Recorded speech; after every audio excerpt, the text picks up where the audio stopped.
Hi, and welcome to the show where we share the stories of the many who intersect with our healthcare system but are rarely heard from. My name is Kevin Poe, founder and editor of Kevin MD. Today in the show, we have Ariana Witkin. She is a pediatrician and she wrote the Kevin MD article, Why Politics Has a Place in Medicine. Ariana, welcome to the show. Thanks so much. I'm so happy to be here. We'll get into your article in a little bit, but first off, can you share your story and your journey to where you are today? Yeah, absolutely. So I'm Ariana Witkin. As you said, I'm a board certified pediatrician and a postpartum coach. I currently work clinically as a newborn hospitalist, and I'm also the founder of Ariana Witkin Postpartum Coaching and Consulting.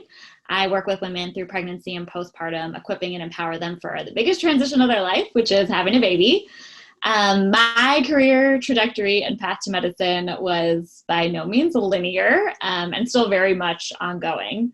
So a little bit about that. I was not pre-med. I went to Brown University in Rhode Island for college, and I studied anthropology there, which I loved at the time. I was also working for a nonprofit, and that work took me to Ethiopia. And it was really there, working in public health, that I decided I wanted to go into medicine. So from there, I attended Mount Sinai's Humanities and Medicine program, which unfortunately no longer exists, but did at the time, and really was made for people like me who didn't have a background in the hard sciences, but more in the humanities. And during my time at Mount Sinai, I spent time pursuing other interests as well. I went to Oxford and did a medical ethics fellowship there. And I really spent a lot of my time doing kind of non-clinical activities, was really more interested still in public health, just like I am today. So after medical school, I headed to the beautiful Pacific Northwest. I went out to Seattle, the University of Washington, and Seattle Children's Hospital for my residency. And I continue to focus on working with global communities. I spent time working in Kenya. I also worked locally with immigrant families in Seattle. And from there, while I was in Seattle, actually, I got married, and my husband had been previously based in Boston. So we headed back to the East Coast, where I live today with him and my 2-year-old daughter. Wonderful. And tell me about how your background in humanities, how does that inform and influence your medical career now? Yeah, totally. I think it is one of my greatest strengths. I feel like for me, the most important thing has always been about learning about other societies, global communities, other cultures, and really looking at health and medicine from that lens. As you know, medicine is not kind of a one size fits all approach. And I think it's so important to look at the patient, the people that we're working with within the context of their environment. And my anthropology, my humanities background really informs how I do that. So let's transition into your Kevin MD article, and you wrote it back in October. It's titled, Why Politics Has a Place in Medicine. Now, for those who didn't read that article, can you just walk my audience through it and share the story of why you decided to write it? Yeah, absolutely. So to be honest, the article just kind of poured out of me. I was sitting one night on my couch alone. I was watching the final presidential debate of 2020. I was watching the debate, which was hard for me to watch. It was controversial. And the topic of families being separated at the border came up. And I just started crying sitting there. As I said, I have a young child myself. As a pediatrician and a postpartum coach, I work with families, I work with mothers and newborns. And the idea of separating innocent, helpless children from their, desperate asylum-seeking parents is and was heartbreaking. And I just felt like I had to do something about it. I had to channel that energy somewhere. And in the article, I mentioned that I was also watching on the heels of having had a conversation with colleagues at work at my hospital about a new policy that asked us not to talk about politics at work or talk about the upcoming election or any policies that were in place, including this family separation policy. And these things in combination, this policy at work and watching the debate, just really got me thinking about our responsibility as pediatricians and as physicians, as healthcare providers in general. And I think, we have not only a responsibility to care for patients and do no harm, but also to protect and advocate for them, to really stand up for those who can't. So, in addition to doing the work day in and day out, caring for patients and their families, for me, that means, shedding light on the criminal activity really that is separating children from their parents at the border. And that is really what prompted me to write this article. So after you wrote this article, what was some of the response from some of the readers or your colleagues?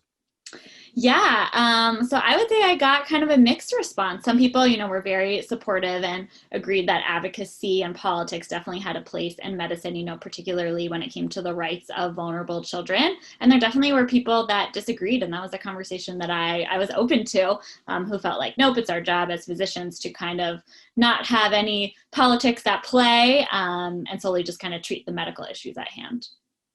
So at your workplace, when that edict said not to talk about politics, now, was politics a common topic of conversation among your colleagues before then? So yeah, I think, just leading up to the election, it was a thing on people's minds, right? It was Hmm. all over the news. There was lots happening seemingly every day. There was some kind of new issue or surprise that we were being confronted with in terms of the election or the former president. And so yeah, it was a topic on people's minds. So it was a common discussion, in our break rooms, over lunch, in the nursery, when there were no parents around and we were just hanging out with the babies. So yeah, it was definitely a popular topic.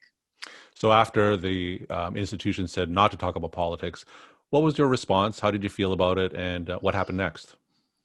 Yeah, so as I said, I, was kind of upset. I felt like it was not only our right, but our responsibility as physicians to, shine a light on political issues that were unjust, particularly when they affected our patients. We living in Boston, I serve a diverse patient population, immigrants, children, obviously, and people that, often can't stand up for themselves, don't speak the language, don't know what their rights are. So I was pretty upset about it and pretty vocal, as I tend to be about that. So we, myself and my colleagues kept kind of advocating and talking about what we felt was important, and obviously not letting that get in the way of us caring for patients. So what about in the exam room? If you're having a family in the exam room that has politics that are opposite of yours, what do you do in that situation? Yeah, so I definitely think that all people deserve equal treatment and access to care. So I certainly wouldn't let it consciously affect, how I treat them. As I'm sure we all have unconscious biases. And I think in situations like that, I need to check in with myself and make sure that I really am treating everyone as they deserve to be treated. I think, if anything came up that I felt was kind of affecting their rights or the rights of other people and was connected to their political beliefs, that would be something that we'd have to address, again, just in the best interest of treating the patient within the context of their environment.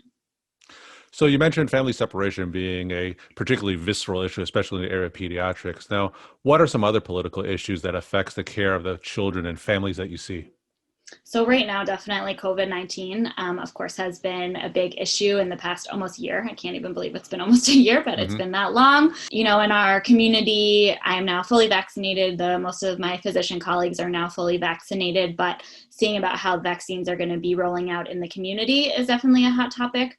Right now, children obviously are vulnerable and won't get the vaccine for a while, given that there haven't been any trials, but making sure that their parents, particularly, their BIPOC parents, have access to the vaccine in a timely manner, particularly parents who are not in the physician community, that they will have access to the vaccine so that they can protect their children is kind of what we're focused on now. What are some of the strategies that you plan to use on some of the families who are skeptical or even hesitant about taking the vaccine? Yeah, so that's a great question. Certainly, vaccine hesitancy is not new to the pediatric community. We face vaccine hesitancy about vaccines that have been well established over time. I think, the first thing would be educating people on the mechanism of this vaccine. It's an mRNA vaccine. There's no, live virus in this vaccine. It cannot give you COVID. It cannot give your children COVID, and that it doesn't get into your DNA. It can't change your genes. I think, just educating people on that is a huge part. I think being open and honest about our own stories. I was speaking on another podcast recently, actually, about my own experience getting the vaccine. I'm a breastfeeding mother, so talking about, my decision to get the vaccine in that context, my, fears around possibly affecting my child. So I think just being really transparent about what we know and what we don't know, because there is a lot still that we don't know. We're talking to Ariana Witkin. She is a pediatrician and she wrote the Kevin MD article, Why Politics Has a Place in Medicine. Ariana, have you been placed in a difficult situation professionally from being outspoken when it comes to political issues? I would say in general, I am outspoken about things that I believe passionately in.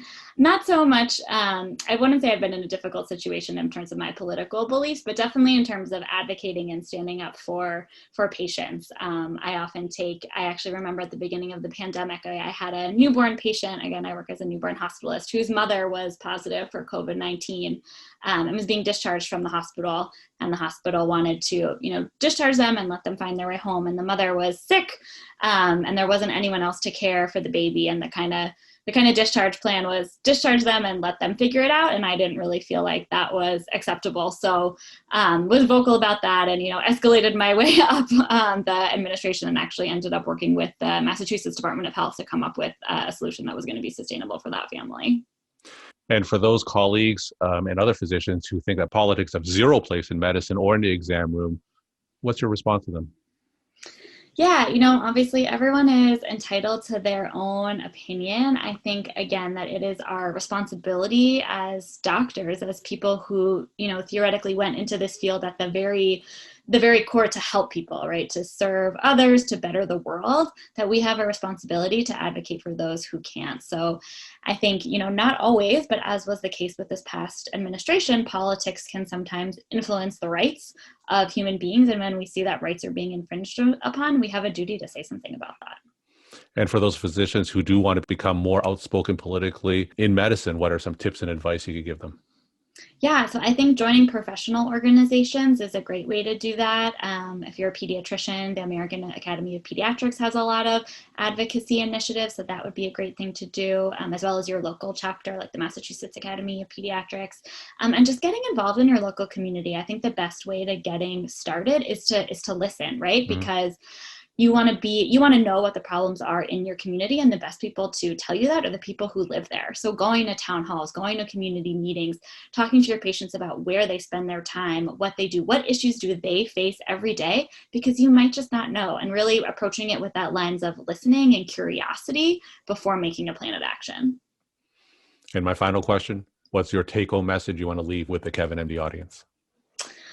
Oh my goodness. I would say the best investment that you can make in yourself, whether you're a clinician, whether you're a provider, whether you're a patient listening to this, I think the most important investment you can make is one in yourself. We've been talking kind of about the responsibility to care for others, advocate for others. Burnout and kind of moral injury is a big topic in medicine right now as well. I won't go on my soapbox about that, but I think in order to do kind of all the work that we are talking about doing, you have to take care of yourself. Wonderful. Well, thank you so much for sharing your time and insight. And thanks again for being on the show. Thanks.